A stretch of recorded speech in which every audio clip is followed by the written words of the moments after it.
The year was 2005. A shadow loomed over the global marketplace, a threat as silent as it was pervasive counterfeit goods. From electronics to pharmaceuticals, fake products flooded across borders, jeopardizing consumer safety and eroding trust in legitimate businesses. These counterfeit items were often indistinguishable from the real ones, making it difficult for consumers to identify the fakes. The United States, a prime target for these illicit operations, faced a growing crisis. The influx of counterfeit goods was not just an economic issue, but a national security concern. The FBI, recognizing the gravity of the situation, launched a covert operation aimed at the heart of the counterfeit trade, China. This operation required meticulous planning and coordination with international law enforcement agencies. This operation, shrouded in secrecy, would become known as Operation Smoking Dragon. The stakes were high. The success of this mission depended on the ability to infiltrate and dismantle a sophisticated network of counterfeiters. Counterfeit goods represented more than just economic losses. They posed a direct threat to public health and safety. The sheer volume of these fake products made it a daunting task for authorities to track and eliminate them. Fake pharmaceuticals, often lacking active ingredients or containing harmful substances, jeopardized the lives of unsuspecting patients. These counterfeit drugs could lead to treatment failures, worsening of medical conditions, and even death. Counterfeit electronics, prone to malfunction and fire hazards, put consumers at risk. These devices, often made with substandard materials, could cause serious injuries or property damage. The FBI knew they had to act swiftly and decisively to dismantle this intricate criminal network. The operation required not only tactical precision, but also the ability to gather and analyze intelligence effectively. Operation Smoking Dragon was their answer, a beacon of hope in the fight against a global threat. The operation's success would send a strong message to counterfeiters worldwide that their illegal activities would not go unpunished.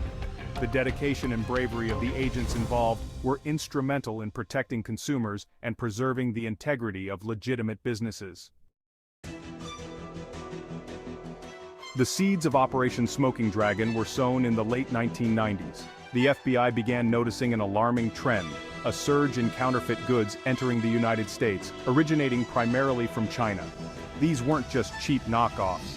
They were sophisticated imitations designed to deceive even discerning consumers. The FBI realized they were dealing with a highly organized and well-funded criminal enterprise. Initial investigations revealed a complex web of manufacturers, distributors, and smugglers operating with brazen impunity. They exploited lax regulations and porous borders, capitalizing on the insatiable demand for brand-name goods at discounted prices. The FBI recognized the need for a multi-pronged approach, one that combined traditional investigative techniques with innovative strategies tailored to the unique challenges of international smuggling. Operation Smoking Dragon was conceived as a long-term, intelligence-driven operation aimed at dismantling the entire criminal infrastructure from the source to the streets of America. Operation Smoking Dragon was a testament to the FBI's adaptability and investigative prowess. Agents employed a wide range of tactics, blending traditional methods with cutting-edge technology. Undercover operations formed the backbone of the investigation. Agents, posing as buyers for criminal organizations, infiltrated the inner circles of the smuggling rings. They built trust, gathered intelligence, and documented illegal activities firsthand. Wiretaps, a cornerstone of law enforcement, played a crucial role. Agents monitored countless phone calls, intercepting conversations that revealed the intricate workings of the smuggling network. Financial investigations followed the money trail, exposing the vast profits fueling the criminal enterprise. Seizing assets, from bank accounts to properties, became a key objective, crippling the smugglers' financial infrastructure and dismantling their operations from within. The FBI's commitment to innovation was evident in their use of then-novel technologies. They employed sophisticated surveillance equipment to monitor suspects and gather evidence. Cybercrime units played an increasingly vital role, tracking online transactions and infiltrating internet forums used by smugglers to coordinate their activities. Section 4. Faces of the Dragon Key players in the shadowy world of smuggling. This section delves into the intricate web of individuals who played pivotal roles in the smuggling operations, each contributing to the complex machinery of the criminal network. Operation Smoking Dragon wasn't just about dismantling an abstract criminal network, it was about bringing individuals to justice. The operation aimed to expose and prosecute those who orchestrated and facilitated the illegal activities, ensuring that justice was served at every level. The investigation revealed a cast of characters operating at various levels of the smuggling hierarchy. From the masterminds at the top to the foot soldiers on the ground, each played a crucial role in the success of the smuggling operations. At the helm were powerful crime bosses, often based in China, who orchestrated the entire operation. These individuals were the brains behind the smuggling rings, using their influence and resources to control every aspect of the illegal trade. They controlled manufacturing, dictated shipment routes, and reaped the lion's share of the profits. Their operations were sophisticated, involving complex logistics and a network of loyal subordinates who ensured that the goods moved smoothly from one point to another. Beneath them were middlemen responsible for logistics and distribution. These individuals acted as the crucial link between the manufacturers and the retailers, ensuring that the smuggled goods reached their intended destinations without detection. These individuals operated in the shadows, moving goods across borders and into the hands of retailers. Their work was often dangerous and required a deep understanding of the smuggling routes and the ability to evade law enforcement. Then came the retailers, both witting and unwitting participants in the scheme. These were the faces the public saw, the final link in the chain that brought counterfeit goods to market. Some knowingly sold counterfeit goods, lured by the promise of easy money.